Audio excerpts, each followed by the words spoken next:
এই ভিডিঅ'টো আপোনাৰ ওচৰলৈ পঠোৱাৰ সিদ্ধান্ত আপুনি লোৱা নাই। এইটো সিদ্ধান্ত ঈশ্বৰে লৈছে। এতিয়া আপুনি যিটো শুনিবলৈ গৈ আছে সেইটো আপোনাৰ আত্মাৰ বহুত গভীৰ প্ৰশ্নৰ উত্তৰ হয়। এইটো সেইটোৱে উত্তৰ হয় যিটো উত্তৰ আপুনি বহুত বছৰৰ পৰা বিচাৰি আছিল। এইটো হয়তো আপোনাৰ প্ৰাৰ্থনাত, আপোনাৰ চকুপানীত বিচাৰি পোৱা গৈছিল। ইউনিভাৰ্চৰ পৰা আপোনাক বাছনি কৰা হৈছে। এই ভিডিঅ'টো আপুনি তেতিয়াই পাব যেতিয়া ঈশ্বৰৰ পৰা সংকল্প আহিব। এতিয়া সময় আহি গৈছে সেই সত্যৰ পৰা পৰ্দা আঁতৰাই দিয়াৰ। এই ভিডিঅ'টো সেই বাছনি কৰা ব্যক্তিসকলেই চাব পাৰিব আৰু আজি আপুনি সেই ব্যক্তিসকলৰ সৈতে একেলগে আছে। ঈশ্বৰ এই ব্ৰহ্মাণ্ডৰ প্ৰতিটো কোণতে বিয়পি আছে। প্ৰতিটো শব্দ, প্ৰতিটো নীৰৱতা, প্ৰতিটো শিহৰণত তেওঁ আপোনাৰ কথা শুনি আছে। বহুত কম সংখ্যক মানুহে এই সংকেতটো পাব। এই ভিডিঅ'টো সেই সংকেতবোৰৰ ভিতৰৰে এটা হয়। প্ৰিয় দৰ্শক, আছামিজ এষ্ট্ৰলজীলৈ আপোনাক স্বাগতম জনাইছোঁ। মই এষ্ট্ৰলজাৰ ধীৰাজ শৰ্মা। ভিডিঅ'টো শ্বেয়াৰ কৰি দিওঁ আৰু কমেণ্টত লিখিব থেংক ইউ ইউনিভাৰ্ছ, জয় বজৰংবলী। প্ৰিয় দৰ্শক, যদি আপোনাৰ ব্যক্তিগতভাৱে কিবা সমস্যা হৈ আছে তেনেহ'লে ভিডিঅ'ৰ স্ক্ৰীণত দিয়া নম্বৰত আমাৰ সৈতে যোগাযোগ কৰিব। আমি আপোনাৰ সমস্যাসমূহ সমাধান কৰিবলৈ চেষ্টা কৰিম। এতিয়া হওক ভিডিঅ'ৰ পৰৱৰ্তী অংশলৈ যাওঁ। আপুনি বহুত সহ্য কৰিছে, বহুতবাৰ আপুনি ভাঙি গৈছে, তথাপিও আপুনি হাৰ মনা নাই। আপোনাক ঈশ্বৰে কৈছে আপুনি যিবোৰ সংঘৰ্ষৰ মাজেৰে পাৰ হৈছে সেইবোৰ আপোনাৰ শাস্তি নাছিল, সেইটো আপোনাৰ শক্তিৰ নিৰ্মাণ আছিল।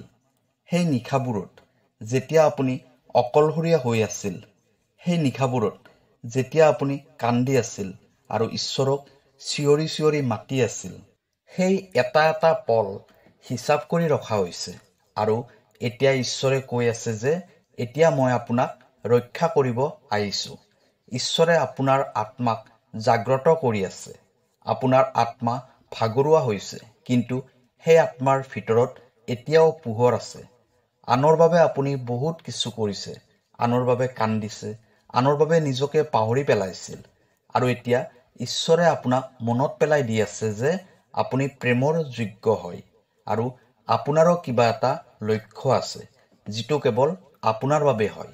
আপুনি সেই সকলোবোৰ পাব যিবোৰ আপুনি হেৰুৱাইছে। তাৰ আগতে ঈশ্বৰে আপোনাক শিকাই আছে ধৈৰ্য, সমৰ্পণ আৰু আত্মবিশ্বাস। আপুনি চাগে বহুতবাৰ কৈছে মইতো ভাঙি গৈছোঁ, কিন্তু ঈশ্বৰে কৈছে নহয়, আপুনি প্ৰস্তুত হৈ আছে।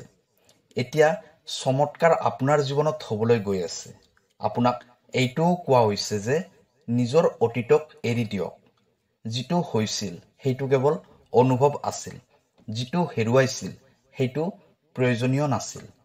আপোনাৰ জীৱনৰ ভুল এইটোৱে আছিল যে আপুনি নিজকে সদায় কম বুলি ভাবিছিল। কিন্তু ঈশ্বৰে এতিয়া আপোনাক সেই আইনাখন দেখুৱাই আছে য'ত আপোনাৰ প্ৰকৃত চিনাকি উজ্বলি উঠে। এটা দিব্য আত্মা, এটা পোহৰৰ ৰশ্মি, যিটো ৰশ্মিয়ে সকলোবোৰ পোহৰকে জয় কৰিব পাৰে। আপোনাৰ বাবে এটা নতুন অধ্যায় আৰম্ভ কৰা হৈছে। এটা এনেকুৱা জীৱন য'ত আপুনি আগৰ দৰে কৃপা ভিক্ষা কৰিব নালাগে, বৰং কৃপা আপোনাৰ প্ৰতিটো খোজতে খোজ মিলাই আগুৱাই যাব। কিন্তু ইউনিভাৰ্ছে আপোনাক এটা সাৱধান কৰিও দিছে যে এতিয়া যদি আপুনি পিছলৈ ঘূৰিও চায় তেতিয়াও সময়বোৰ আপুনি ঘূৰাই নাপায়। সেইবাবে এই সময়টো বহুত মূল্যৱান হয়। আপোনাক কোৱা হৈছে যে যিবোৰ এৰি দিব লাগে সেইবোৰ এৰি দিয়ক। যিবোৰ সলনি কৰিব লগা আছে সলনি কৰি দিয়ক আৰু যি হ'ব বিচাৰে সেইটো হৈ যাওক। আপোনাৰ বাবে সেই দুৱাৰখন খুলি দিয়া হৈছে, যিখন দুৱাৰৰ সন্মুখত আপুনি সদায় কান্দিছিল। এতিয়া আপুনি সেই দুৱাৰখনেৰে ভিতৰলৈ সোমাই যাওক। হয়তো আপুনি শুনিছে যে একো পৰিৱৰ্তন নহ'ব, কিন্তু আজি ইউনিভাৰ্ছে নিজেই কৈ আছে যে সকলোবোৰ পৰিৱৰ্তন হ'বলৈ গৈ আছে। আপোনাৰ ভিতৰত যি ভয় আছিল সেইটো আপোনাৰ প্ৰেমৰ আগত টিকি থাকিব নোৱাৰিব। এই ভিডিঅ'টোত যিবোৰ কৈ থকা হৈছে সেইবোৰ কেৱল শব্দ নহয়, এইটো পোহৰ হয় আৰু এই পোহৰে আপোনাৰ ভিতৰত কিবা এটা পৰিৱৰ্তন কৰি আছে। আপুনি অনুভৱ কৰিব পাৰিছেনে?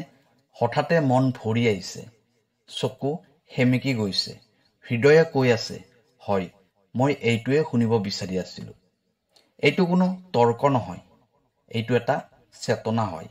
এতিয়া সময় হৈছে যে আপুনি নিজকে সেই দৃষ্টিৰে চাবলৈ আৰম্ভ কৰি দিয়ক, যিদৰে ঈশ্বৰে আপোনাক চায়, ইউনিভাৰ্ছে আপোনাক চায়।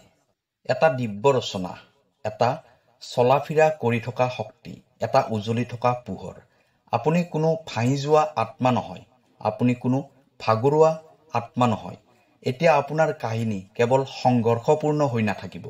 আপোনাক ইউনিভাৰ্ছে কৈ আছে যে এতিয়া আপোনাক কান্দিবৰ বাবে নহয়, জাগ্ৰত হৈ উঠাৰ বাবে বাছনি কৰা হৈছে। আপোনাৰ শক্তি আৰু আপোনাৰ উপস্থিতিয়ে এতিয়া পৰিৱৰ্তন লৈ আহিব। কেৱল আপোনাৰ জীৱনলৈয়ে নহয়, বৰং আপোনাৰ আশে-পাশে থকা সকলোৰে বাবে এই পৰিৱৰ্তনটো আহিব, যিয়ে কেতিয়াবা নিজকে হেৰুৱাই পেলাইছিল। ইউনিভাৰ্ছে কৈ আছে যে এতিয়া আপোনাৰ জীৱন বহুত ডাঙৰ পৰিকল্পনাৰ অংশ হয়। আপোনাৰ হাঁহি কাৰোবাৰ বাবে আশাৰ বতৰা হ'ব, আপোনাৰ সাহস এতিয়া কাৰোবাৰ বাবে প্ৰেৰণা হ'ব, আৰু আপোনাৰ জীৱন ঈশ্বৰৰ জীৱিত গ্ৰন্থ হ'ব।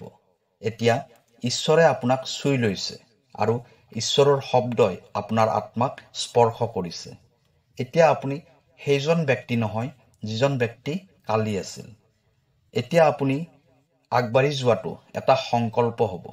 আপুনি কিবা এটা ক'লেই সেইটো আশীৰ্বাদ হৈ যাব। আপোনাৰ নীৰৱতাটো এটা মেছেজ হৈ যাব।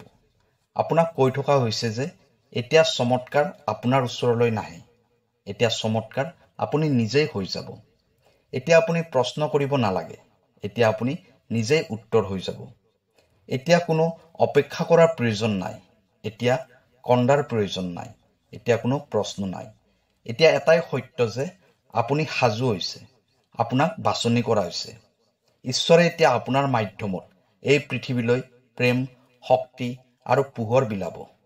আপুনি প্ৰত্যেকবাৰে ভাবি আছিল যে এইবাৰ কিবা এটা চমৎকাৰ হ'ব, কিন্তু ইউনিভাৰ্ছে কৈ আছে যে আপুনি নিজে এটা চমৎকাৰ হয়, যাৰ বাবে আপুনি অপেক্ষা কৰি আছিল। আপুনি যিটো আত্মাক লৈ এই পৃথিৱীলৈ আহিছে, সেই আত্মাটো সাধাৰণ আত্মা নহয়। আপোনাৰ ভিতৰত যি শক্তি আছে, সেই শক্তিয়ে গোটেই ব্ৰহ্মাণ্ডখনকে সলনি কৰি দিব পাৰে। আপুনি এতিয়া একো প্ৰশ্ন নহয়, আপুনি এতিয়া নিজেই উত্তৰ হয়। ইউনিভাৰ্ছে এতিয়া আপোনাক নীৰৱ হৈ থাকিবলৈ নিদিয়ে। আপোনাৰ অস্তিত্ব পৰিৱৰ্তন হ'ব। এতিয়া সময় আহি গৈছে যে আপুনি এতিয়া আপোনাৰ স্বৰূপটো সম্পূৰ্ণৰূপে স্বীকাৰ কৰি লওক। আপোনাক ইউনিভাৰ্ছে পথ প্ৰদৰ্শক হোৱাৰ বাবে পঠিয়াই দিছে। ইউনিভাৰ্ছে আপোনাক এতিয়া কৈ আছে যে আপুনি নিজৰ পোহৰখিনি লুকুৱাই নাৰাখিব। মানুহৰ চিন্তাধাৰাৰ ভয়ত নিজকে দুৰ্বল কৰি নুতুলিব। আপুনি সেই উচ্চ শিখৰলৈ যাব লাগিব, য'ৰ পৰা আপুনি আনক উচ্চ শিখৰ দেখুৱাব পাৰিব। এতিয়া কোনো লাজ, কোনো সংকোচ কৰাৰ প্ৰয়োজন নাই। এতিয়া কেৱল স্বীকাৰ কৰি লওক, হয়, মই ঈশ্বৰৰ ৰচনা হয়, মই ইউনিভাৰ্ছৰ ৰচনা হয়। মই এতিয়া সেইটোৱে কৰিম যাৰ বাবে মোক পঠিয়াই দিয়া হৈছে। এতিয়া আপুনি আনৰ বাবে পোহৰ হ'ব। বহুত মানুহ আছে যিয়ে এতিয়াও আন্ধাৰতে আছে। এতিয়া আপোনাৰ সাহসেই তেওঁলোকৰ সাহস হ'ব। আপোনাৰ কাহিনী তেওঁলোকৰ বাবে প্ৰেৰণা হ'ব। কাৰণ এতিয়া ঈশ্বৰ আপোনাৰ লগত নহয়, আপোনাৰ ভিতৰত আছে। এতিয়া যি সিদ্ধান্ত আপুনি ল'ব, সেইটো কেৱল আপোনাৰ নহ'ব, সেইটো ব্ৰহ্মাণ্ডৰ সিদ্ধান্ত হ'ব। আপুনি এতিয়া অকলশৰীয়া নহয়। এতিয়া আপুনি ঈশ্বৰৰ ওচৰত একো খুজিবলৈ অহা নাই। আপুনি কেৱল এতিয়া তেওঁৰ কাৰ্যবোৰ সম্পূৰ্ণ কৰিবলৈ আহিছে। এতিয়া আপোনাক কোৱা হৈছে যে আপুনি প্ৰতিটো দিন এনেকৈ জীয়াই থাকক, যিদৰে ঈশ্বৰে আপোনাৰ দ্বাৰাই কাম কৰি আছে। কাৰণ এইটোৱে এতিয়া সত্য হয়। আপোনাৰ শব্দত চমৎকাৰ আছে, আপোনাৰ স্পৰ্শত প্ৰেম আছে, আপোনাৰ উপস্থিতিত শান্তি আছে।